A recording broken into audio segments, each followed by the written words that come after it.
গণহত্যার সময় কোনো বাহিনী বা দলের নিষ্ক্রিয়তার বিচার ও গণহত্যায় নেতৃত্বের অপরাধে রাজনৈতিক দলকে 10 বছরের জন্য নিষিদ্ধ করা সহ আন্তর্জাতিক অপরাধ ট্রাইব্যুনাল আইনে যুক্ত করতে 8 দফা প্রস্তাব দিয়েছে আইন মন্ত্রণালয়। রাজধানীতে বিশিষ্টজনদের সঙ্গে মতবিনিময়ে এই প্রস্তাব দেওয়া হয়। তবে এ ব্যাপারে মিশ্র প্রতিক্রিয়া জানিয়েছেন সুশীল সমাজের প্রতিনিধিরা। আর আইন উপদেষ্টা বলেছেন, বিচারের স্বচ্ছতা, জবাবদিহিতা ও আন্তর্জাতিক মান বজায় রাখতেই বিশিষ্টজনদের মতামতকে গুরুত্ব দেওয়া হবে। অনুষ্ঠানে বিগত সরকারের কলঙ্কিত নির্বাচন আয়োজনকে মানবতা বিরোধী অপরাধ হিসেবে গ্রহণের আহ্বানও জানিয়েছেন নির্বাচন কমিশন সংস্কার কমিশনের প্রধান ডক্টর বদিউল আলম মজুমদার। মিজান আহমেদের প্রতিবেদন। স্বৈরাচারের পতনের পরই জুলাই আগস্টে সংগঠিত হত্যাকাণ্ডের বিচার চাইতে আন্তর্জাতিক অপরাধ ট্রাইব্যুনালে হয় একের পর এক মামলা।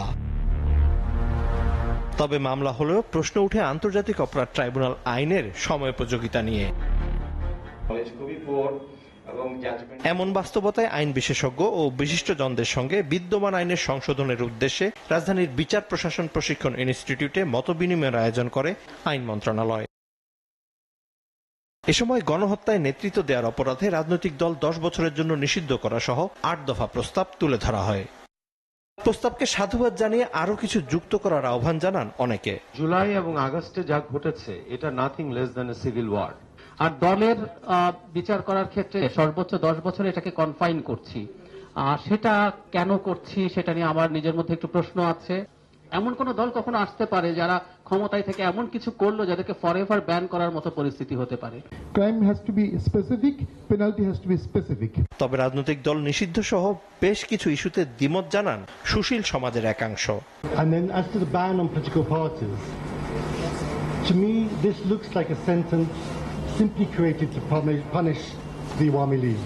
পলিটিক্যাল পার্টি ব্যানিং হয়েছে কবে? লেটেস্ট কোন ইন্টারন্যাশনালতে আপনি পাবেন না, এটা খুঁজে পাবেন সেই নিউরেমবার্গের আমলে।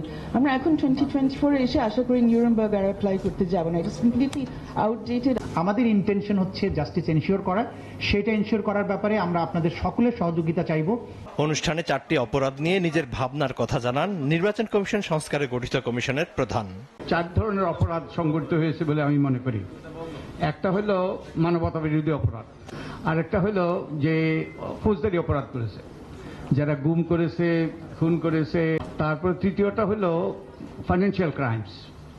আরেকটা ক্রাইম হয়েছে যেটা আমরা ভুলে যাই, ইলেকট্রাল ক্রাইম, যে যারা আমাদের নির্বাচনী ব্যবস্থাকে ধ্বংস করে দিয়েছে, আমাদের নির্বাচনকে নির্বাসনে পাঠিয়ে দিয়েছে। এই নির্বাচনী অপরাধ, যারা গুরুতর নির্বাচনী অপরাধ করেছে, আমাদের গণতান্ত্রিক ব্যবস্থাকে ধ্বংস করেছে, আমাদের সংবিধান লঙ্ঘন করেছে, তাদের বিরুদ্ধে এই আইন প্রয়োগ হওয়া দরকার।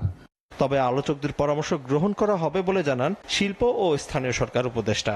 এনশিওর করতে চাওয়া হচ্ছে যে যারা পারপিট্রেটর ছিল তারা যেইভাবে বিচারটা করেছে আমরা তার বাইরে সত্যিকার অর্থে যেভাবে বিচার হওয়া উচিত সেটাই করার চেষ্টা করছি। আজকে যে সিদ্ধান্ত হচ্ছে সেটা একেবারে ফাইনাল সিদ্ধান্ত না, আরো আলাপ আলোচনা চলবে এবং কনসালটেশন চলবে, তারপরে এই আইনটাকে পরিপূর্ণ করা হবে। আর আইন উপদেষ্টা জানান, প্রতিহিংসা নয়, ন্যায় বিচারে আন্তর্জাতিক মান নিশ্চিত করাই অন্তর্বর্তী সরকারের লক্ষ্য।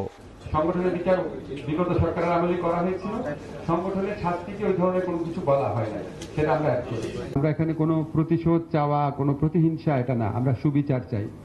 আপনারা নিজের চোখে দেখেছেন কি ভয়ঙ্কর হত্যাকাণ্ড ঘটেছে। আমরা কখনো বিশ্বাস করতে পারতাম না যে মানে একটা দেশের মানুষ আরেকটা, মানে একটা দেশের, আমি এটা বলতাম করে, একটা বৃদ্ধ প্রজন্ম একটা তরুণ প্রজন্মকে উন্মত্তভাবে খুনের নেশায় নেমেছিল আর কি। আমাদের চোখের সামনে আমরা সব দেখেছি। যত বেদনা বুকের ভিতর থাক, যত ক্ষোভ বুকের ভিতর থাক, আমরা এই চ্যালেঞ্জটা সম্পর্কে সম্পূর্ণ সচেতন আছি যে আমাদের এই বিচারটা সবার কাছে গ্রহণযোগ্য হতে হবে।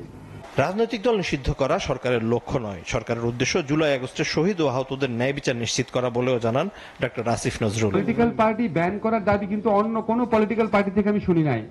এই দাবিটা এসছে ছাত্র জনতার আন্দোলনে যারা জীবন হারিয়েছে, যাদের অঙ্গহানি হয়েছে, যারা চোখ হারিয়েছে, যাদের বুক ব্যথায় মানে চুরমার হয়ে গেছে, তাদের পক্ষ থেকে। Mizan Ahmed, SA TV, Dhaka.